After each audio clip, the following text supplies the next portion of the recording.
Alright everyone, this video is being sponsored by My Metal Cards at Etsy.com, so which is pretty cool. So they are a startup company, a new company based in Malaysia. So they are a company that sells like a lot of metallic tokens and metallic cards. So for now they're doing Vanguard, but in the near future they will do MLF Flesh and Blood and also MTG in the near future. So do check them out. I highly recommend you guys to support this shop as much as possible. So yeah, what they have, as the name suggests, My Metal Cards is basically they sell cards that are metallic. So in this case, they sell energy counters, which I do have one sample over here, which is mine personally. With like Chronojets, black and white. So there's energy counters from 0 to 10. There's also nation ones as well.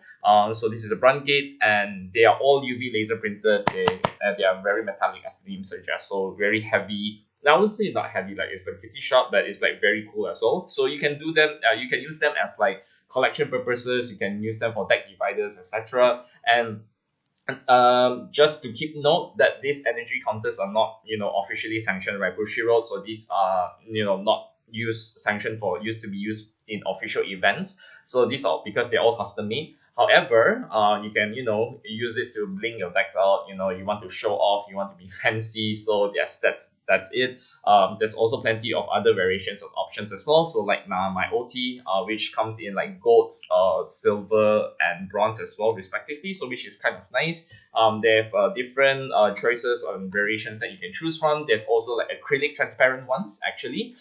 So there's divine skill markers in black and gold. You can get the energy markers or energy counters in like different nations, as well as nation cards as well, which is a lot of variations and colors to choose from, which is pretty nice. I'll put in the link in the description down below. And for a limited time, if you use the promo code ENOCHSAYS, that is ENOCHSAYS, ENOCHSAYS, ENOCHSAYS, you get $2 off of your first purchase in one of these babies over here. So if you are in Malaysia, you don't have to worry about getting them here. So like technically, if you're in Malaysia, it's very convenient. But not to mention that if you're from overseas and you don't want to miss out, and this really caught your eye, very fancy stuff, they also do overseas shipping as well. So which is kind of cool. So that is My Metal Cards at Etsy.com. So there's plenty of variations for you to pick from, and also get them, support them, and that's about it. I'll see you in the next video. So that's about it. Alright everyone, it's Professor Nino095 back with a very interesting discussion video on like whether or not you should play the Dark States OT in Dark States deck, right? And yeah, so this is I think this should be a very good video that sparks a lot of like discussions and conversations within the player base itself. Because if you're playing a Dark States deck, the most often common question you probably ask is that should you play the Dark States OT in that deck? And in a lot of circumstances, it might help you to change the game, because that's what OT is supposed to be. Every OT you check will always change the flow of the game. But like depending on what your deck does, and depending on your matchups, depending on the circumstances that you're facing, Dark States OT can either make or break certain games, personally speaking. And it can always do a lot of like it can always like change the flow of like how your opponent wants to guard, guarding patterns, right?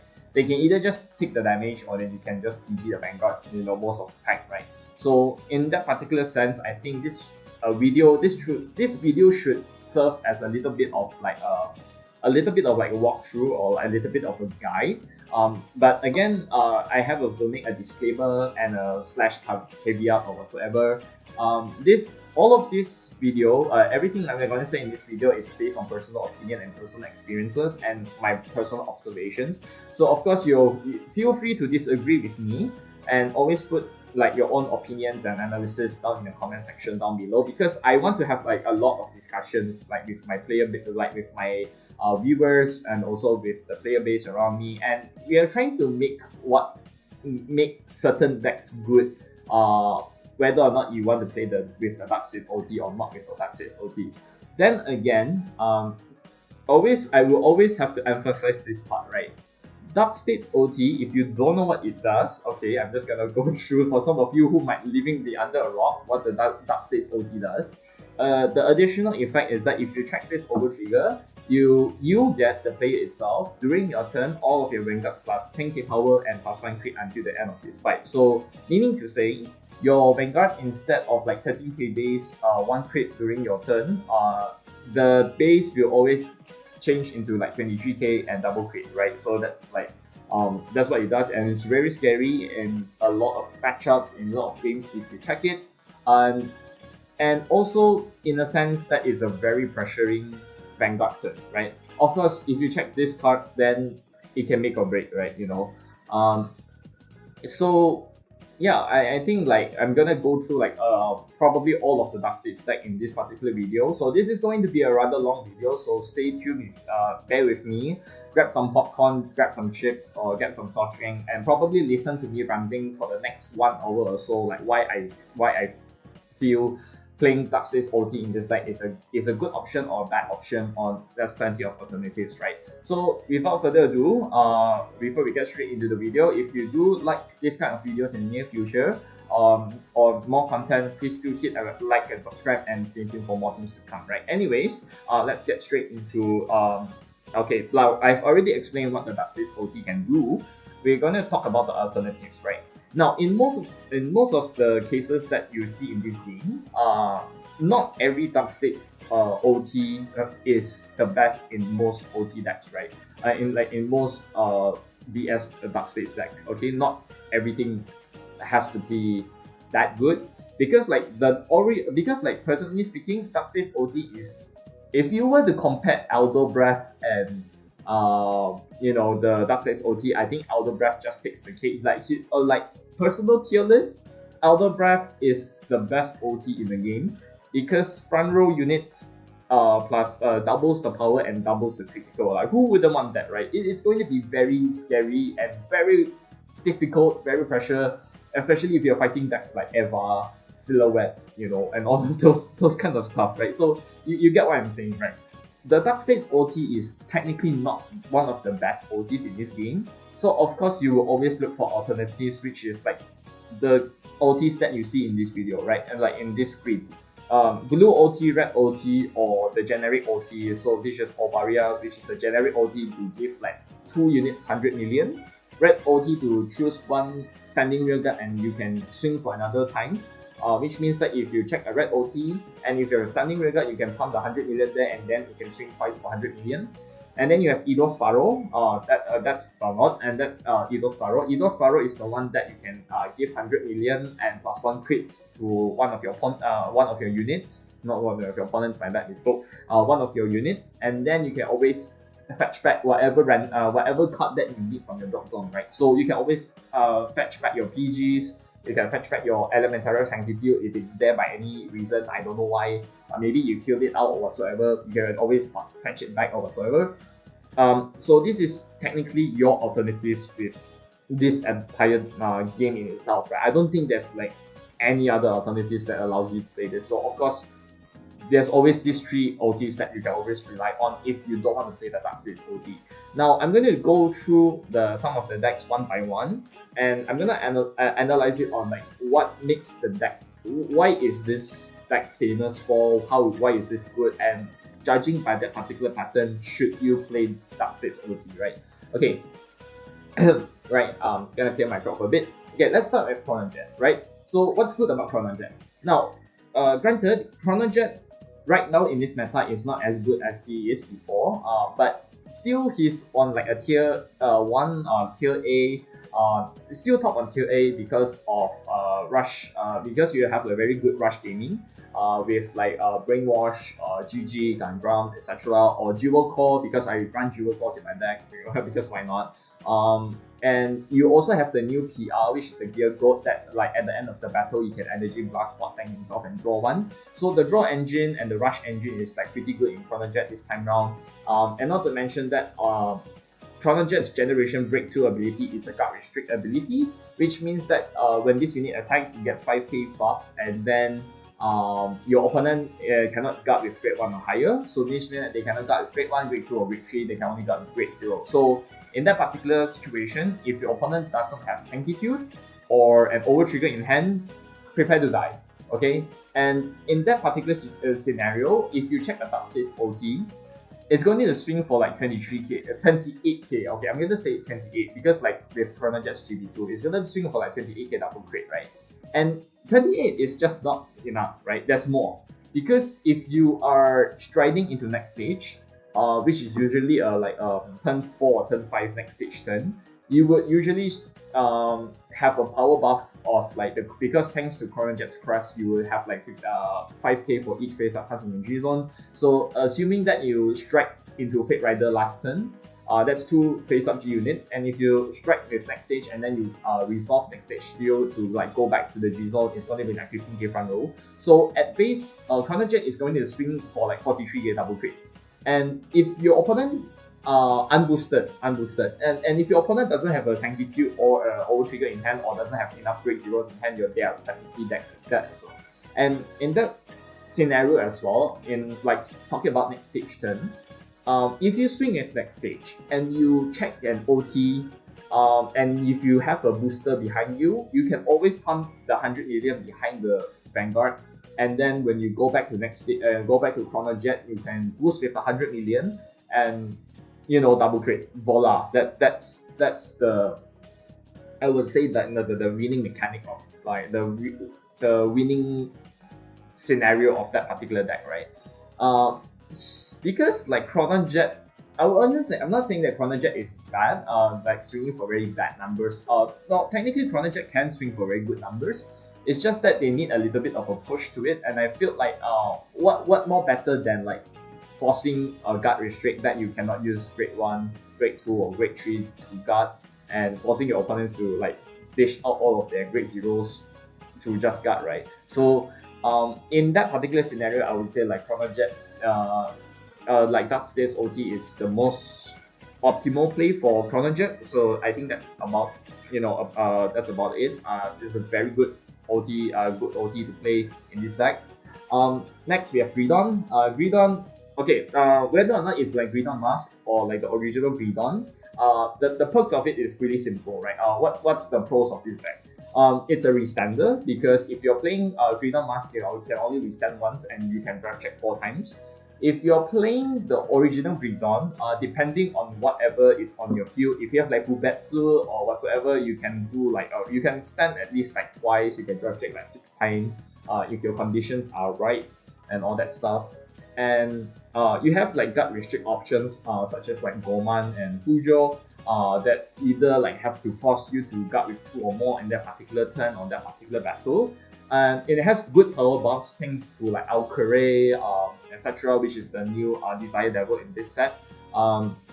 And not to mention that if you can't really finish with Gredon, there's always like some rearguards to help you swing. But of course the rearguards is like very small number as well. It's not as big as Gredon swings sometimes. Because like Gredon can always reach good magic numbers like 33k, 38, 43. And if you check the Dark States OT, it's gonna be like very difficult for them to like guard obviously, because Gredon is OT magnet in that particular sense. Because when you keep on draft checking, there will always be a chance for you to always check the Dark States OT. So bearing this in mind, I felt like Gredon, you would like Gredon kind of suits to play the Dark States OT as well. But of course, you can always play the alternatives like the red OT or the blue OT. Personally speaking, defense-wise, Gredon is not that bad. Not only you can lose at 7 damage, which means that you can tank some of your opponent's attacks, but with the amount of like unit cards, like the amount of like cards that you draft check, if you draft triggers, that's good for you because like that's essentially like a 15k shield or 30k 20k shield, and which makes it really easy for you to like guard good numbers. Like you can guard, and it's technically like your draw engine as well in that particular sense. So Gredon's defense wise is not an issue. It's just that sometimes like I don't think like Gredon sometimes might break if you drive check blanks. So that's kind of bad in that particular situation. So for me, my own conclusion to like whether or not you should play Dark States OT in Freeborn, yes, it should be a very highly recommended card to be put in Freeborn, right? After that, we have Omina Grio. Now, Omina Grio is something that is going to be like very, very interesting. Because again, it's also a restander, albeit you can only restand once.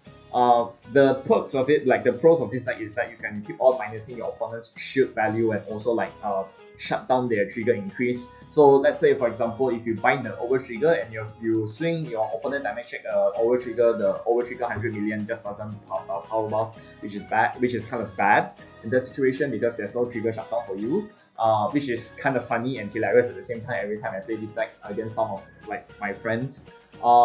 Shield, all of your triggers, like all of your opponents, like triggers is gonna be like becomes like 10k shield, which makes it even harder for them. So essentially speaking, let's say for example, if Omina Grio Mask is swinging for like 23k, usually in that sense, like 43k with like 2 triggers is sufficient for you to have a 2 to pass, right? But since like that 33k, that like reduced into a 10k shield is gonna become a 33k, which means that you have to force your opponent to guard with another extra card to make it like at least 2 to pass, or else just PG, right? And I think with this particular scenario and then like with this particular gameplay, either your opponent just have to PG or you have to do the 2 to pass thingy. You always have to. The best option would be always be Dark States OT, like in my own personal opinion, because like the 23k, 33k with a double crit is just not easy to guard, regardless, right? I mean, because like you can always swing, you can always drive check. You can draft check once. And also not to mention that you have like good filtering with like with some of the cards as well, like with the new PR Platonic Prospector, and also like you have like cards like Omina Grio or like the Mask of Hydrogen, that kind of filters out all of your grade 3s early game, so which is like good as well. And not to mention that you also have like big rear guards power such as like Lin Tao Kia or Misery Wing Dragon for your opponent to be very concerned with whether or not, like, of course, if they're going to guard the OT, if they're going to guard the Vanguard, that means that they have to take the OT, not take the OT, like take the damage from both rear guards as well. So in that particular scenario, maybe you might think, wouldn't blue OT be better? Because if you check the blue OT, you can give the 100 million plus 1 crit to the side as well, and you can swing with that. That is also okay, that is also possible. But with the consistent restanding and like drive checking and whatnot, I feel like personally speaking, Dark States OT would still be the best as well. There's also some build that, and also like this is recipe that me and my friends have like cooked so far. In the recent set, there's actually like one order card where you play Energy Blast 2 and give your Vanguard effect that when this unit Vanguard attacks hit, you can call 1 card from your sword and call it to Regal Circle. And if you plus that with the red OT, you can technically, in theory, you can do 6 attacks. But here's the issue: if your opponent really wants to hard guard your opponent's if your opponent really wants to hard guard the Vanguard, it's going to be like make it a rather iffy, then makes it into a 5 attack. So it's kind of situational when it comes to that. But for me personally speaking, I felt like playing the Dark States OT is best. Even though you're left with like 4 attacks, but you still have to exert amount of like pressure on them, like whether or not they want to guard or not to guard, right? So that's my conclusion to like, that's my answer to like Omina Grio. Speaking of restanders as well, we also have Favneel. So Favneel is also a restander, and he constantly retires as well, and has a good draw engine because every time when one of your opponent's rearguard is being retired, you can always choose 1 card from your hand, shelf it to your soul, and draw 1, so which is kind of good as well. And it can practically gain 10k power plus 1 crit by literally not riding. Okay, because Favneel's whole gimmick is that you just don't ride him. And if you have the persona card activating effects such as like Hordis or Gratis Cartel, the Regalis Peace Cup, you can always like swing for like at least like 33k or 43k, etc. Right? So on his own, like Favneel is gonna swing for like 23k. If you check that OT, it's gonna be like 33k 3 crits. If you have a persona right activated this turn, you would be like 43k 3 crit. So it is a huge amount of pressure that you can see right here, right there, right? So of course, granted, Favneel doesn't have like good rearguard numbers. Usually, like even in the best case scenario, there if you check 2 triggers and if you persona rogue during that turn, your rearguards will be at least like swinging for like magic numbers with like 43k or whatsoever, right? So it's not a bad number to swing with, but I felt like I felt like Favneel, if you play the Darkseid's OT, is gonna make it like very very hard as well. For your opponent to try to guard everything. But of course, there's always alternatives. You can play Red OT, I would say. I wouldn't recommend you to play the generic OT. The generic OT kind of like feels a little bit meh. Because like you can always your opponent can always choose to take the 2 damage. They can just take the Vanguard. They can just guard the Vanguard and take the rest of the rearguard damage, right? If you play the blue OT, that means that you can have the 1 crit assigned to one of your rearguards and then just swing there. Or you just play the red OT and have 100 million swinging twice, but also have a 43k to be concerned with at the same time. So of course, Favneel, personally speaking, I play the Darkseid's OT because of the pressure buff, restands and whatnot. So which is kind of nice, because like restander, like swinging for 43k 3 crit is not an easy feat to do.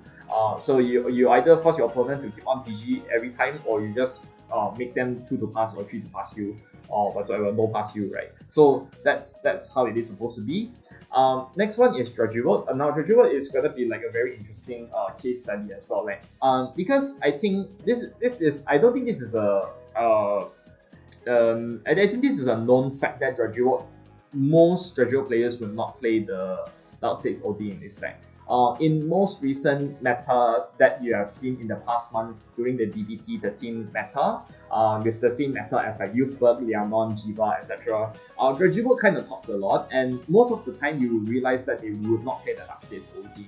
Of course, if you check the Darkseid's OT, he's gonna be swinging for like 38k triple crit, like triple crit with a triple drive added into it, right? So that's kind of nice, and not to mention that like decreasing your opponent's Vanguard to 0 or to 1 is the whole main gimmick of this deck, like especially with Ignis. You also have like multi-attackers on standby, which is like Emposa, Vapula, Rock Agro, and all that things, right? So again, your opponent can always, what the guarding patterns of like, or your opponent like playing Draugal is that they will guard early before Draugal Ignis procs its skill, guard early, then tank the damage, and guard the PG and then just tank the rest of the damage, right? So or the attacks. So it's a 5 attack deck in most of the time. If you brick, then you do 4 attacks, but it's still good. So it kind of does a lot of like a pressure push to like forcing your opponent to guard a lot when your opponent is when your opponent's Vanguard is like literally at 0.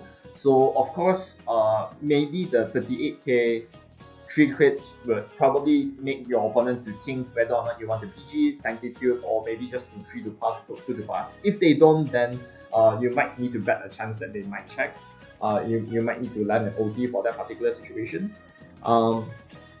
That aside, you can always play the blue OT, and I feel like the blue OT is more preferable because not only it can give you the crit, but you also can bounce back like some of the cards from your drop zone and put it into your hand. Because honestly speaking, in my own personal experience, Draugal being in this meta is kind of a little bit slow. And with all of the rush meta, with all the power buff meta, you need a lot of defense, especially. So I felt like Draugal, if you really want to play the Darkseid's OT, feel free to go ahead. But I felt like blue OT would still preferable in that sense. So yeah, you can play the blue OT. I think this is the most generic standard build that I have seen. Most Draugal decks have seen so far. Of course, if you check the OT early in your grade 2 turn, grade 3 turn, I think congratulations, you've won the game already. You know, it's basically practically a death sentence for your opponent. You know, it's also like up to you, but blue OT probably the best, I would say. That aside, we also have Chaos as well. Now, Chaos is also really interesting. Let's talk about Chaos for a minute because you have the new PR, which is Mystic's Dragon, which allows you to spear right into the new Chaos. on like as early as a turn 3 turn, right? When you first write on your turn 3, then you can use the PR skill, then you spear right into this chaos, and then you can proc the effect.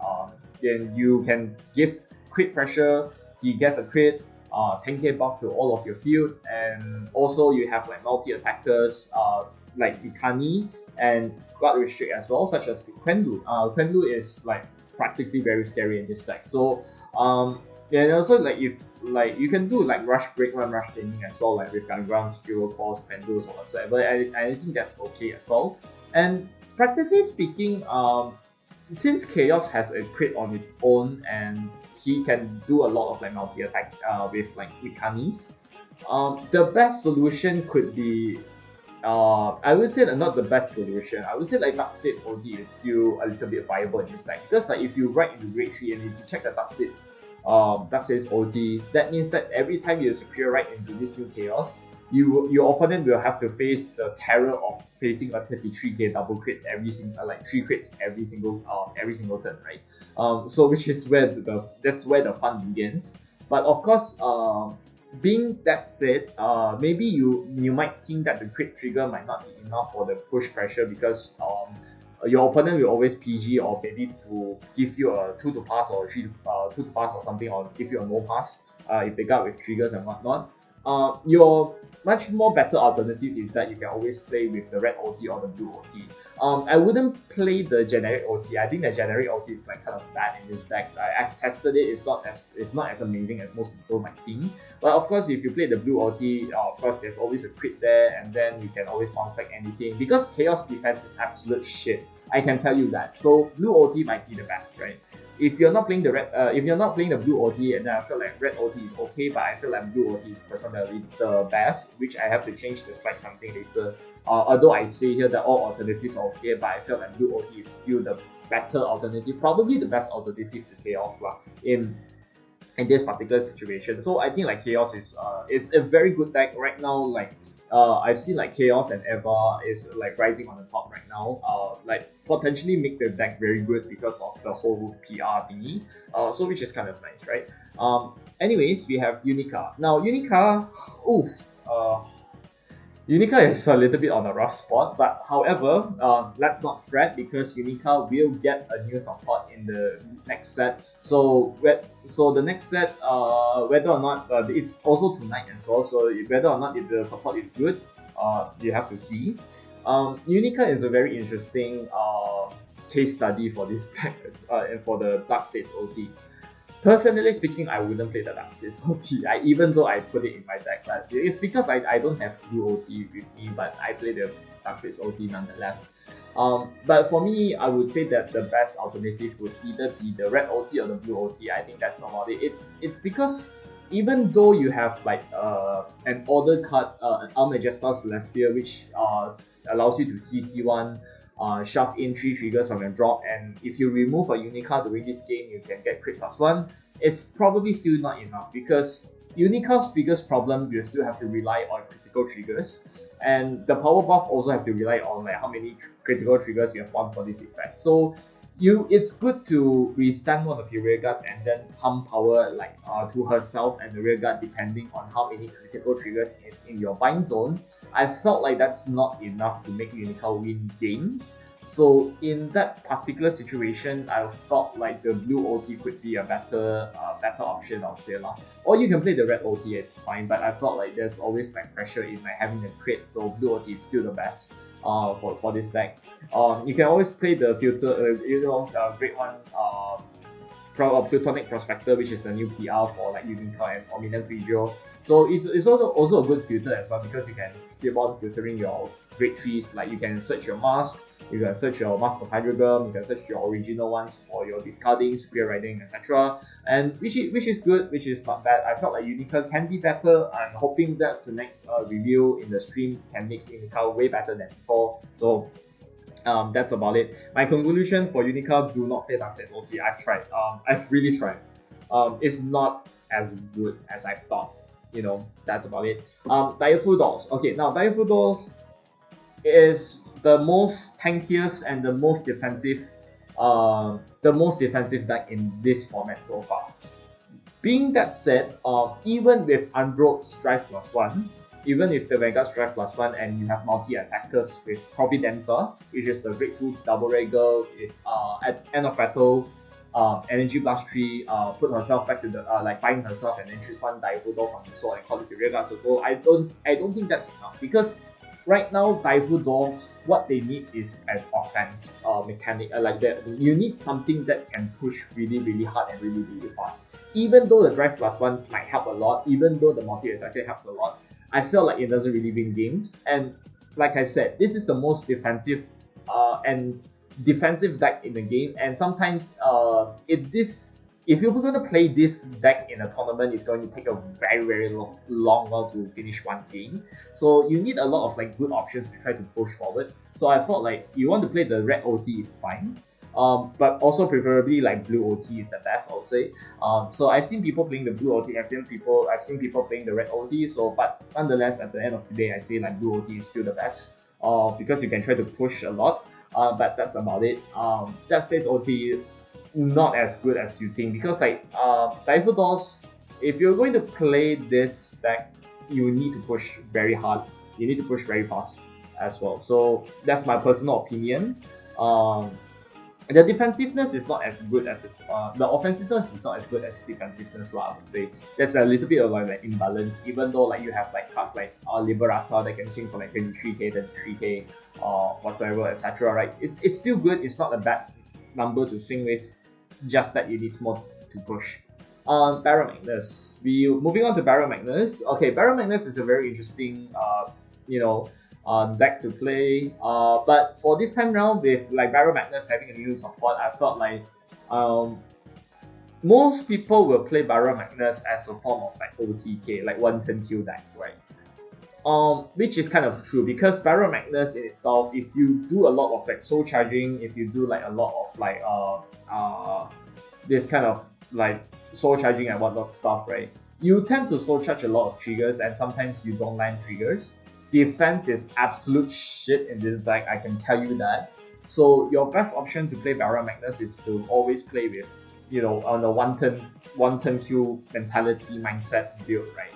I've tested one of my friends' build with Barom Magnus. He plays the red OT, and believe me, I had a lot of fun playing that deck. I think for some reason at all, Barom Magnus can win any. I don't know, you can literally just win anything if you have enough resources and if you don't break, right? And not to mention that you can always have playing the rush gaming. If you call Curtis, if you play Brainwash, if you play like some of the grade 2 cards that can keep on soul charging, like Expeller or Selfish Engraver and stuff. The thing with Barom Magnus is that past turn 4, past turn 5, you will not survive. Either by deck out or you just don't have enough shield. Because the whole thing with Barom Magnus is that you have to keep on pushing and you have to keep on rushing and pushing until your opponent just dies. So with this particular thing in mind, even if you check the Dark States OT, your opponent is more likely going to guard the Vanguard, right? They're going to have to guard Barom Magnus. But they are not going to have enough to probably guard with like the rest of the rear guards as well. And not to mention, I need to introduce like this card called Timeless Pierce Dragger, which is a grade 3 common card, where when this unit is called to the rear guard circle from your soul, you can counter +1, discard 1 card from your hand. This unit plus 10k, and during during this battle that this unit attack, your opponent cannot call Sentinels to guard. So which is kind of like scary as well. So in that particular scenario, in that particular case, your Barom Magnus swings for a crit as well, not to mention that Barom Magnus has a crit, it has its own crit. If you call it out by those effects, Barom Magnus will also give the rear guards call by this effect plus 10k. So let's assume that if you have if you Persona Rogue during this turn, right? Assuming that you have Persona Rogue. So you're going to swing it for like 23k, you're going to have a 33, 43, you're going to swing in for like 43k at the ban minimum, okay? With Timeless Pierce Dragon. I'm talking about Timeless Pierce Dragon, and you cannot force your opponent cannot use grade 1 or higher to guard. Not grade 1 or higher. You cannot use Sentinels to guard. So meaning that you have to force your opponent to either guard with like grade 2, grade 3s, and grade 0s, right? So it's still a very good deck to. It's a very fun deck to play, and I felt like in this particular scenario, I think like red OT would still be the best because like swinging for 100 million 2 times in a row, while simultaneously having the skill of not able to guard with Great One with a Sentinel is going to be like damn scary and it's damn annoying. So of course, Barom Magnus, the best option for you is to always play the red OT lah. I would say if you don't want to play the blue OT, it's fine, I guess. Yeah, I mean the blue OT is okay. Yeah, probably no, maybe. I think that's about it. Okay, anyways, we can move on to Unar Bruce. Now, Unar Bruce, let's talk about Unar Bruce for a bit. So, what this deck or how this deck operates? So, you can reach 5 attacks thanks to this new card, Gino, which is in DBT 12, if I'm not mistaken, plus Unar Bruce on skill to like counter blast 1 and stand 1 column. So, you can do 5 attacks with this. Drive +1 if you have Mabel in your back row, which counter +1 and give your Vanguard triple drive. You also have guard restrict such as direct, but like forcing your opponent to like guard with 2 or more. You can swing for big numbers, or you have a critical plus options like Megan, because like Megan, if she swings, she can swing for 20k, and she she swings again, she's going to be like 30k. So it's not like, and it's stackable, it's not once per turn, right? So, or you can play with Eden, because when Eden restands, he gets crit +1, which is kind of nice. So there's that. My conclusion with this deck, playing with this deck for quite some time already, because like of course I started off with Bruce. I played Bruce for quite some time already. Before Chronojet comes in, luckily once Chronojet came in, I shifted to Chronojet. But Bruce has been around for quite some time. And when I played this deck, I felt like the Dark States OT just doesn't really cut it.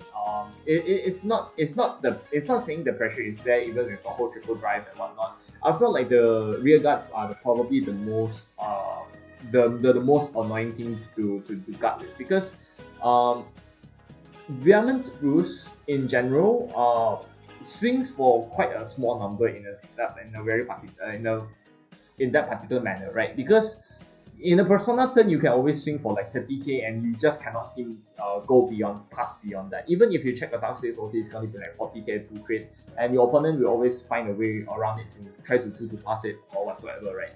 But the rear guards is the most menacing forces of why Bruce makes the deck better, because you have like Eden, you have like Megan that swings for like huge magic numbers for like 43k, 53k, or like Gino or whatsoever. It's good, right? It kind of swings like much more bigger column numbers than what Bruce, like the Vanguard column, can swing, right? So in my own personal opinion, you will not play the Dark States OT in this deck, and personally speaking, I don't really see much successes with me playing the Dark States OT even if I try it. So I felt like the red OT is still the best, because if you check the red OT and you pump it to Eden can swing for 100 million twice with double crit. So that's really scary, And if you check the blue OT, that's also fine as well, because like although you don't have much extra attacks, but you can have like one rear guard to swing with 100 million with +1 crit, which is kind of okay as well. So I felt like Unar Bruce, if you want to play the red OT, it's still the most better one, preferably because that's the time where you can do like 6 attacks, So you need to push as well, because Unar Bruce, honestly speaking, in this meta is not as great as most people might think. It's a tier B deck, it's not as great, but hey, it is what it is. That's Bruce in general. Speaking about another Bruce, we were talking about like Unrivaled Bruce, which is the Grade 4 Bruce. Now, Grade 4 Bruce, of course, obviously speaking, Unrivaled Bruce is a restander. He himself is a restander. You can do 6 attacks, and he can have a triple drive, and also like Unar Bruce, you can swing for big numbers, like critical plus, like such as Megan, Valkyria, and Eden. So those are very good options for you to play around. And not to mention that I need to add something very important as well. In Unrivaled Bruce, there's this one Grade 3 card named Brian, where if you are in a final rush, you Soul Blast 2, front row units +5k, and critical +1. So that's where like Unrivaled Bruce gets his like crit pressure comes from, which is pretty okay and pretty nice as well. But of course, it's probably one of the few instances where the deck itself is a restanding deck, but never utilizes the Overtrigger, the Dark States OT. Primarily because I felt like Primarily because I felt like the Vanguard will always swing for like very small ass number. Even though you can check the Darkseid's OT, it still have the pressure with there. It's not as satisfying as I've thought. Your option will always pre the blue OT, right, or the 100 the generic OT. Okay, to be fair, you cannot play red OT in this deck because the red OT needs you to have a standing rearguard on standby to have like 100 million swing. So if you check a red OT, it's kind of a waste because like if you check a red OT, you have to draw one and then you have to call one, thereby you wasted one with standard, right? So in this case, I'll preferably, if I were to tell you that don't play the Darkseid's OT, you play the blue OT or you play the generic OT, which is kind of nice, right? Because if you play, assuming you have two Edens in your front row, you can just swing for 100 million to crit twice. You know, that's kind of nice as well. So that's not bad. And also like rear guards such as like Falcatia or Megan is like pretty cool as well because like they can hit much more bigger numbers than the Vanguard. So I don't think that's pretty bad. So again, Unar Bruce, in my own personal opinion, you can play the red OT, you can play the Darkseid's OT, or you can play the generic OT, or you can play the blue OT, but not the red OT. Red OT is kind of bad in this deck, so highly not recommended. So I'm just gonna tell you up front, don't play the red OT in this deck. Okay, so Nino. Okay, I don't know why. Okay, to be fair, right? I like Nino. Nino is probably one of the few decks that I kind of like enjoyed playing recently. Albeit it's still a restander, a bit you still need to RNG high. It's a very high roll deck for you to get your pieces on time. But for me, Nino, in a sense that I would never highly recommend you to play the Darkseid's OT because what Nino does is that at the end of the battle that she attack, you counterblast one, and if this attack did not hit at the end of the battle, that this unit attack did not hit, is a Dragonic Descendant, you can counterblast one and restand her or herself, and then your drive becomes one and your crit becomes one. So if you check the Darkseid's OT with like 2 crits already in your general early game, late game it doesn't really do as much because you always have to keep on using your critical base to 1, which doesn't really make it worth it to play the Darkseid's OT. So I was thinking your best option will either play the alternatives. All alternatives are highly recommended. You want to play the 100 million one is okay. Blue OT is okay, red OT is kind of okay as well, right?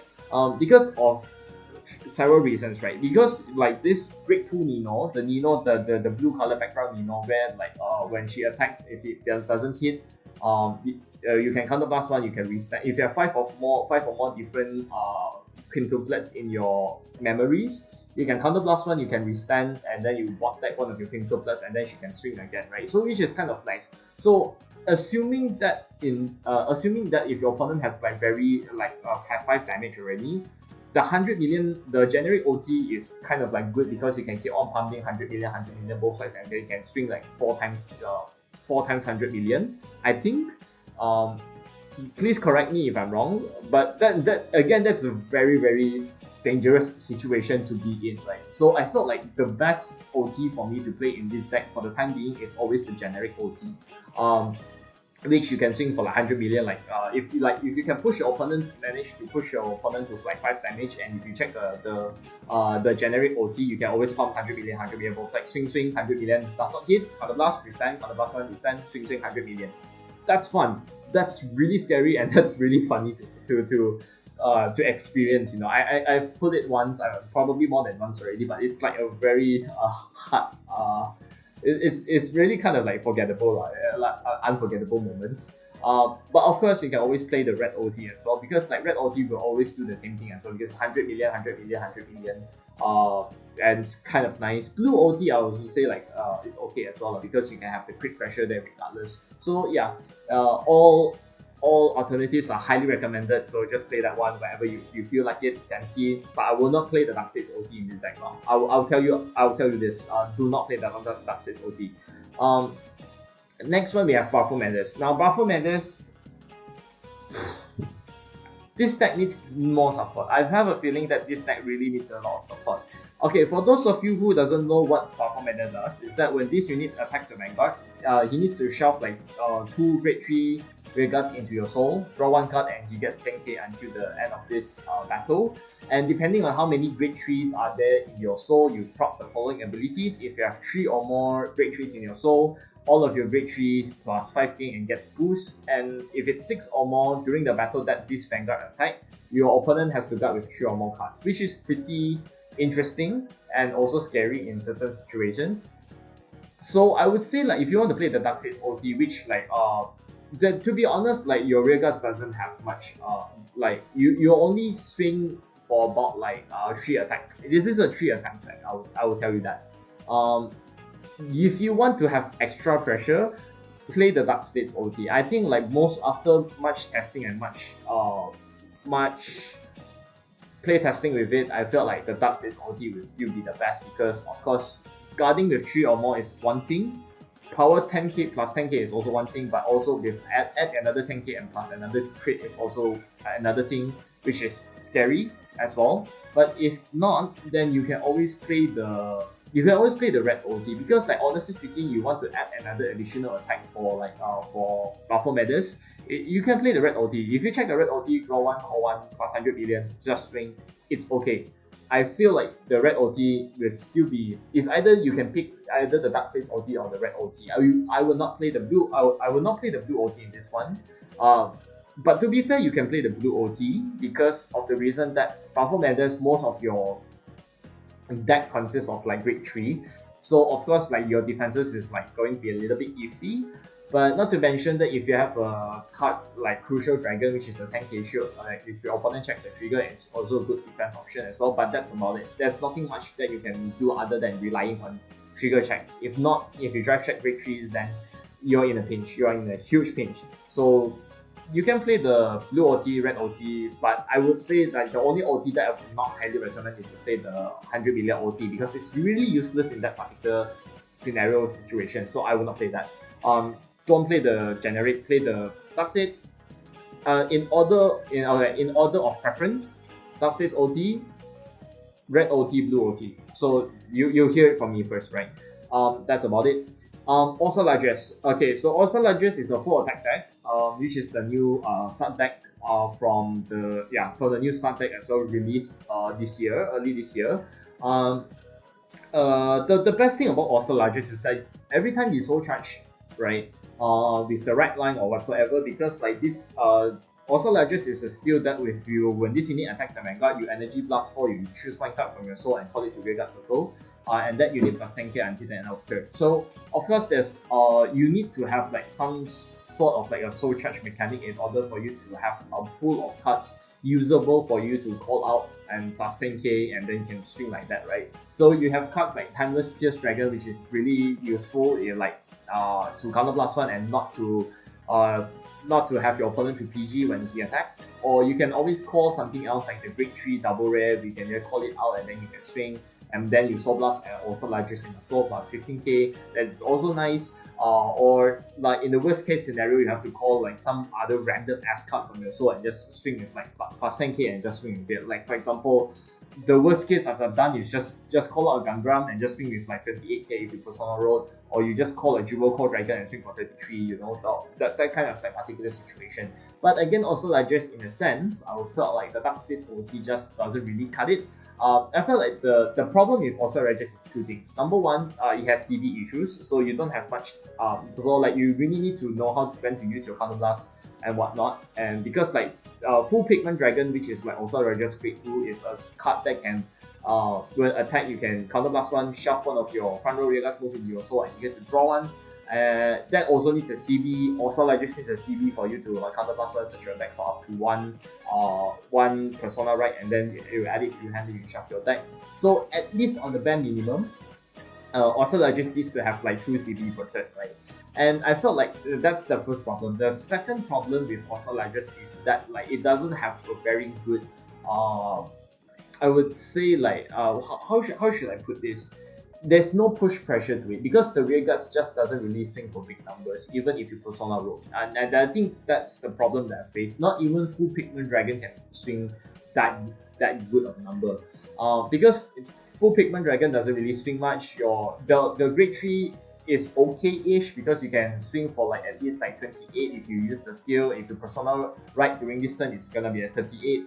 But then again, there's always a ceiling that you can never pass through with when it comes to like certain numbers and whatnot. So I felt like there will always be like a lot of like different alternatives or options that you can play, such as like Crucial Dragon or cards with that can help you to pump up a lot of power, like Clean Sweep. Although, to be honest, Clean Sweep also needs you to CB and whatever, but depending on how many rearguards that you shove by this effect, you plus 15k, so you plus 5k, right? So at max 3, so Clean Sweep can swing for like 25k, and if you persona roll, it's gonna be at 35. Again, it's a ceiling that sometimes you just cannot beat that particular ceiling, which is like Orsalager's biggest problem, right? It's not as good as Saraspiel, it's not as good as it's not as good as Stoichia, and it's not as good as Marlene from Lyrical Monasterio, because all of them have very good generic synergy cards. Dark States just doesn't have that. So I felt like if you want to play, like if you want to push for like if you really want to push with Orsalages, I would feel like highly recommended is to play the red OT or you play the blue OT. Generic OT is just it's okay. I feel like the generic OT is okay. I just feel like your opponent will keep on taking the damage if they so want to choose, right? But I feel like blue OT or the red OT kind of feels nice as well. So that's how it is supposed to be. So that's also largest for the time being. After that, we have Time Stamping Dragon. Now, Time Stamping Dragon is a new PR magazine PR, if I'm not mistaken. Released like around like sometime along last year, October or November, I don't remember. Do correct me on that.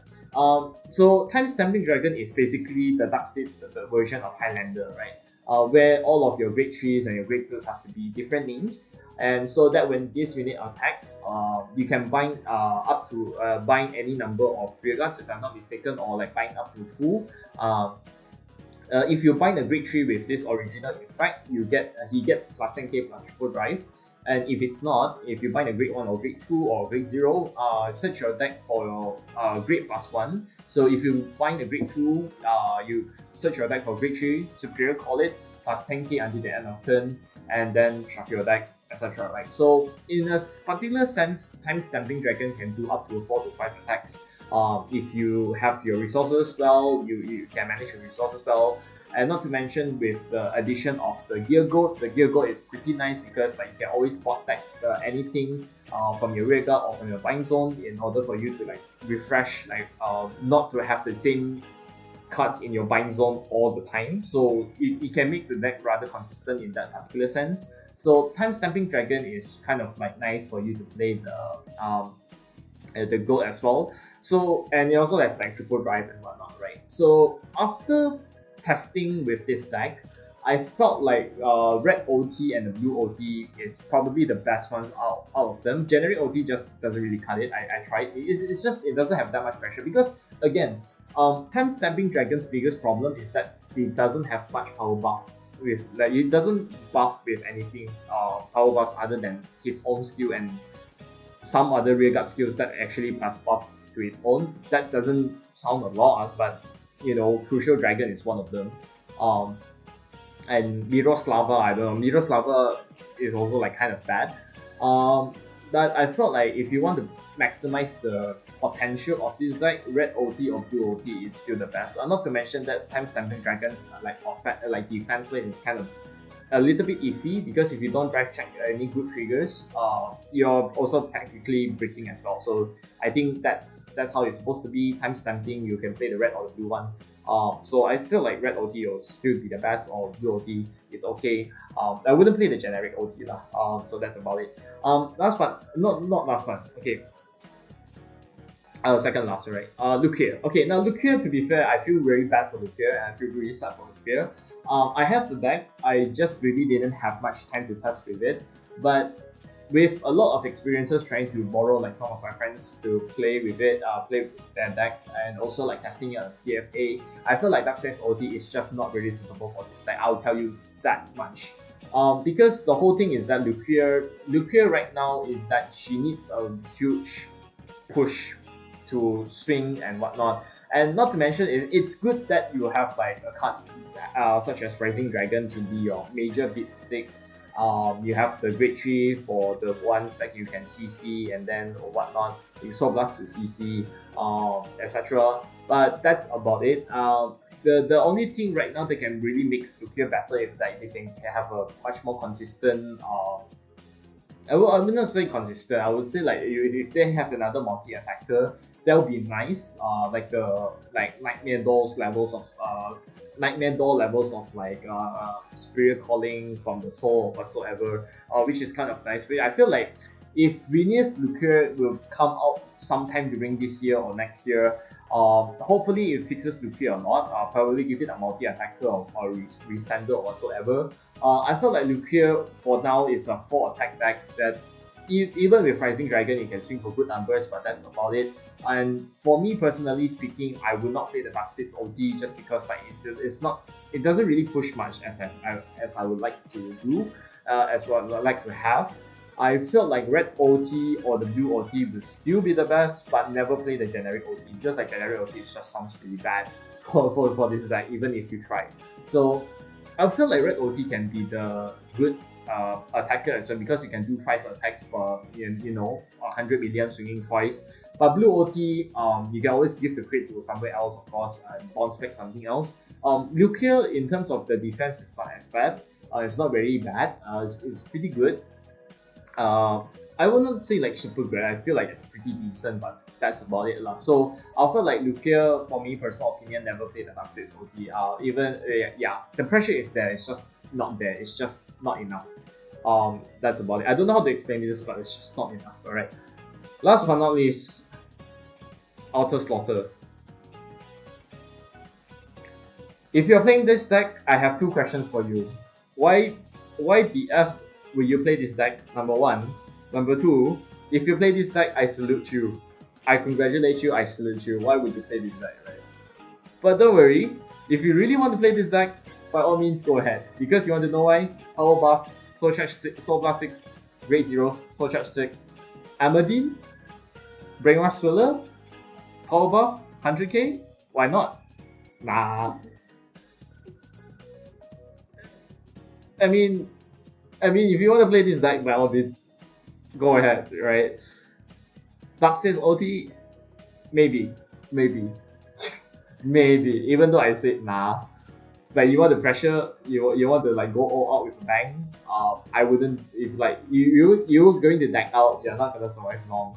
So it's gonna tell you either the blue OT or the red OT or the generic OT. Don't play the Dark 6 OT. You know, if you want to go out with a bang. So okay, this meme deck is the most funniest deck that me and my friends have ever cooked for the time being, right? Because this is ridiculous. It's not. I don't know how to explain this deck, right? I don't know how to explain this deck. I just really don't know how to explain this deck. I feel like whatever OT you want to throw in this deck, just up to you. It's fine. It's just a meme deck. If this deck becomes better one day, bro, I'll be laughing. But anyways, on a serious note, if you really want to make this deck work, I suggest you to play the blue OT or the red OT. It's much better that way. Generic OT, nah. You already have good big ass power. Why play the generic OT, right? So play the red OT or the blue OT, but preferably the blue OT if you want it because of the crits and whatnot. So I mean, you're not checking much triggers, in a sense, because all your great zeros are probably in the soul already and you soul blast it out. If you soul charge your OT, then congratulations. Yeah, that's the end of the game. So yeah, see you guys next time on the next round. See you when you check an OT. So that's about it. Anyways, thank you for coming to my TED Talk. I think that's all for. I think that's a wrap up. Close to 1 hour. I'm recording for 56 minutes already. Okay. Anyways, in the end of the day, okay. So even if you've been hearing me rambling for the past 56 minutes or so. I just want you guys to remember like a few things in note, right? Number one, it's your own preference. It's your own deck. Build however you want. Build however your heart desires. I am not forcing you to play whatever I'm telling you to play.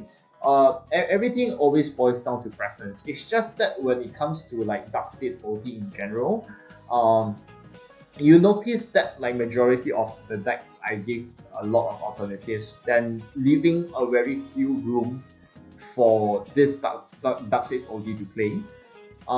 So which kind of defeats the purpose of like, if that's the case, then why make this video in the first place, right? There's several key factors and key reasons to it. Number one, sometimes I felt like Dark States OT is one of the most underestimated OTs in several senses.